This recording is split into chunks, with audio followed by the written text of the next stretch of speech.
Treasury Secretary Janet Yellen says she does not believe the U.S. should impose sanctions on China because of its close ties to Russia. Yeah, and there's a lot of debate about this in terms of how would you get the Chinese to not support the Russians. The Treasury Secretary's remark come as NATO leaders step up their efforts to warn China against helping Russia's assault on Ukraine. Obviously, we've got the president's speech tomorrow. The White House says this is going to be a major address. Who knows what's going to be announced? Dan Katz, co-founder and portfolio manager at Amberwave, joins us.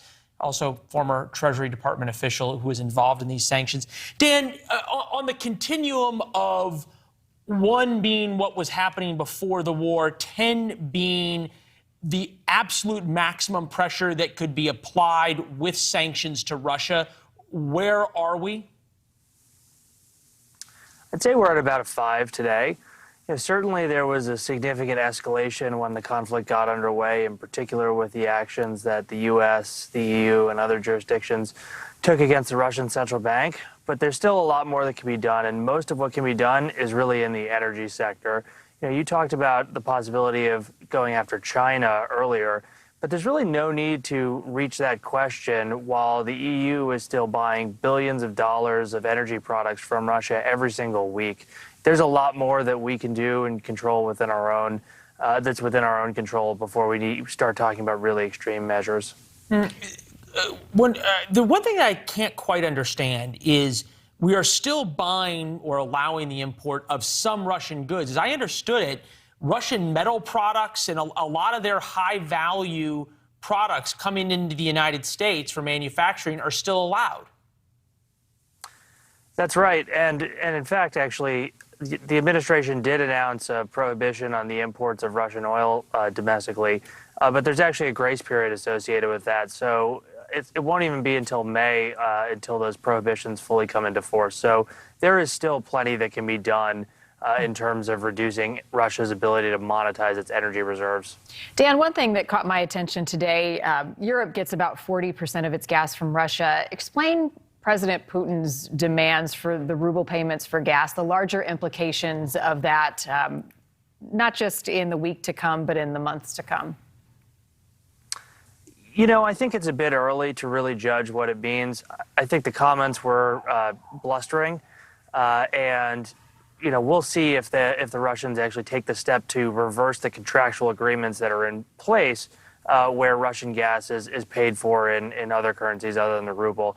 But if he did force the Europeans to use the ruble to pay for their gas, essentially what that would mean is that the Europeans would have to buy rubles in exchange for other hard currencies. And so that would kind of be a way of getting around some of the actions that the West has taken against the Russian central bank. Even Vladimir Putin talking about this helped the ruble and brought it back to where it was from almost before the war. So sort of the mere threat of it made a huge difference. Dan, we know the president's not going to announce U.S. troops into Ukraine. He sort of seemed to have a verbal gaffe earlier today where he indicated that the White House has walked this back. What could he say tomorrow in this major address that would get Vladimir Putin's attention from an economic sanction standpoint that he hasn't already done? Yeah, so there are two big things. The first one is that we're going to work to take Russian supply of energy products off of international markets. And then the second thing, which is the most important, which is how we accomplish that, is that we are going to embark on a major domestic project of reinvigorating our energy sector and our domestic manufacturing here so that we can supply the world with the energy it needs rather than relying on the Russians. I don't expect to hear that tomorrow. The administration has done very little on that front. But ultimately, if we really want to weaken Russia, we need to have a massive expansion of our own ability to produce fuel efficiently in this country. Yeah. Item one, you laid out possible. Item two, highly, highly, highly, highly unlikely. But Dan, great conversation. Appreciate your expertise. Thank you. Thanks for having me. Yeah. Thanks, Dan. Thanks for watching. Click the red subscribe button below so you can get more of NewsNation's fact-driven, unbiased coverage.